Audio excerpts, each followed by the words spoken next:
Hello नमस्कार। स्वागत है आप सभी का कैरियर पॉइंट क्लासेस के ऑनलाइन प्लेटफॉर्म पर। मैं आप सभी का स्वागत करता हूं एक नए वीडियो में। जैसा कि आप सभी को पता है कि आज आपकी 30 जून है और आज उत्तर प्रदेश शिक्षक पात्रता परीक्षा यानी कि टीईटी के जो एडमिट कार्ड हैं वो सुबह सुबह ही जारी कर दिए गए। तो मैं आपको अपडेट दे रहा हूं इस तरीके से कि आपके जो एडमिट कार्ड हैं वो जारी हो चुके हैं। उसमें पूरे दिशा निर्देश कैसे आपको पेपर देने जाना है, क्या लेके जाना है, ये सारी चीजें उसमें लिखी हुई हैं। तो उनसे रिलेटेड एक वीडियो बनाया मैंने, वो चीजें बताएंगे। साथ ही साथ हम लोग एक चीज बात करने वाले हैं कि आपके कुछ एडमिट कार्ड्स में लिख के आ रहा है कि नॉट वेरीफाइड और कुछ में लिख के आ रहा है वेरीफाइड। आधार कार्ड वेरीफाई और नॉट वेरीफाइड दो तरीके आधार कार्ड आ रहे हैं। तो इसमें कई सारे लोगों के सामने सिचुएशन ये है या एक स्थिति ऐसी बनी है कि किसको क्या करना है। तो इसके लिए मैंने एक छोटी सी आपके लिए इन्फॉर्मेशन की वीडियो बना दी है कि आपके एडमिट कार्ड का जो सबसे ऊपरी बिंदु होगा, सबसे पहली लाइन जो होगी वो इस तरीके से दिख रही होगी। या तो आपको इस तरीके से एडमिट कार्ड आपका दिखेगा या फिर इस तरीके से दिखेगा। अगर आपके एडमिट कार्ड में लिखा है ई-केवाईसी परीक्षा केंद्र पर अपेक्षित या e-KYC required at the exam centre, तो आप समझ लीजिएगा कि आपके फॉर्म में आधार कार्ड जो है उसका वेरिफिकेशन नहीं हुआ है और ये वेरिफिकेशन आपकी परीक्षा से पहले ही वहां करा लिया जाएगा। तो अगर आपके एडमिट कार्ड में ऐसी आई लाइन बन के अगर ऐसा कुछ भी है तो आपको अपना ओरिजिनल आधार कार्ड लेके परीक्षा केंद्र पे 45 मिनट पूर्व पहुंचना पड़ेगा। और 45 मिनट पूर्व क्या, 45 मिनट पूर्व तो एंट्री ही बंद हो जाएगी, आपको आप 8 बजे के करीब करीब वहां पे पहुंचना पड़ेगा। ठीक है।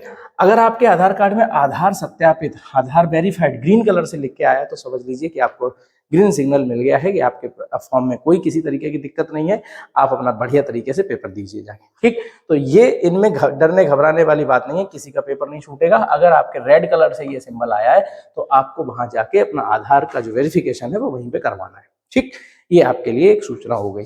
साथ ही साथ मैं कुछ पॉइंट्स में यहाँ बात कर लूँ कि इस बार के जो यूपी टेट का एग्जाम है उसके निर्देश में कुछ बदलाव किए गए हैं, उन पे भी हम लोग बात कर लेते हैं पॉइंट बाय पॉइंट। सबसे पहले एक बात समझ लीजिए कि जो भी कैंडिडेट्स यूपी टेट की परीक्षा में शामिल होने वाले हैं सबसे 3 फोटो मंगवाई गई हैं। अब इनकी जरूरत पड़ेगी या नहीं पड़ेगी ये मैं तो नहीं बता सकता, क्योंकि अभी एग्जाम आपका कोई हुआ नहीं है, किसी भी डेट का आपका एग्जाम कंप्लीट नहीं हुआ है, तो ये बात कैसे बता सकते हैं। लेकिन दिशा निर्देश में ये साफ अंकित किया गया है कि 3 आपको फोटो लेके जानी है। साथ ही साथ एक वैलिड आईडी प्रूफ यानी कि आधार कार्ड, वोटर आईडी कार्ड या लाइसेंस, इस तरीके से आपका एक वैलिड आईडी प्रूफ मांगा गया है जो कि आपके पास ओरिजिनल भी होना चाहिए प्लस उसकी एक छाया प्रति यानी कि फोटोकॉपी भी एक आपके पास होनी चाहिए। तो 3 फोटो प्लस एक आईडी, ओरिजिनल और फोटोकॉपी दोनों फॉर्मेट में होनी चाहिए। अगर उनको किसी तरीके का डाउट आता है तो इन सारी चीजों की जरूरत पड़ती है, लेकिन कई बार ऐसा होता है कि मोस्टली बच्चों से ये चीजें मंगाई जाती हैं, वहां पे किसी तरीके की आवश्यकता नहीं होती है। लेकिन मैं आप सबको पर्सनल सजेशन यही दूंगा कि अगर लिखा है तो कम से कम इनकी व्यवस्था करके जाइए। ठीक, दूसरी एक खास बात सुन लीजिए कि ओनली ब्लैक पेन अलाउड किया गया है। इस बार केवल और केवल काले रंग की स्याही का ही प्रयोग आपको ओएमआर शीट पे करना है। किसी दूसरे कलर की स्याही का प्रयोग करने से साफ मना किया गया है। ये आप अपने एडमिट कार्ड के दिशा निर्देश में देख लीजिएगा। ठीक है, तो आपको बता देना कि आपको केवल और केवल ब्लैक बॉल पॉइंट पेन ही लेके जाना है। दूसरी सबसे खास बात कि आपकी 45 मिनट पूर्व जो है ना वो एंट्री बंद हो जाएगी। यानी कि अगर आपका पेपर सुबह की मीटिंग में है तो आपका 8:45 पे गेट बंद हो जाएगा, सुबह 8:45। फिर उसके बाद आपकी किसी तरीके की एंट्री नहीं है, क्योंकि आपका पेपर 9:30 से 12 बजे तक आपका पेपर चलेगा।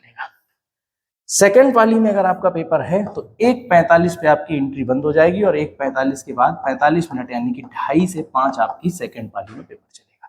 ठीक है, तो ये कुछ ऐसे पॉइंट्स हैं जो आप सबको पता होने चाहिए। प्लस आपको इस वीडियो में ये भी बताया कि आपका अगर ई-केवाईसी जरूरी है तो वहां हो जाएगा, कोई डरने की बात नहीं है। अगर वेरीफाइड है तो फिर आपको कोई समस्या की बात नहीं है, आराम से अपना पेपर दीजिए जाके। ठीक है, तो अब हमारे चैनल से जुड़े हुए सभी साथियों को एक बार फिर से परीक्षा की बहुत बहुत शुभकामनाएं। आपके लिए बहुत अच्छा एग्जाम हो और बहुत बढ़िया आपका एग्जाम जाए, ये हम सभी आप सबको शुभकामनाएं देते हैं। बाकी बढ़िया से पढ़ते रहिएगा, मस्त रहिए। एक दिन बचा है, आप आज आपकी 30 तारीख हो गई है, कल 1 तारीख और 2 तारीख से आपका जो एग्जाम वो शुरू है। किसी का 2 को है, 3 को है, 4 को। अपना एडमिट कार्ड जरूर निकाल लीजिएगा और समय से बढ़िया तरीके से पेपर दीजिएगा। आज के इस वीडियो में इतना ही, मिलते हैं नई वीडियो में नई जानकारी से। तब तक के लिए नमस्कार, जय हिंद, धन्यवाद।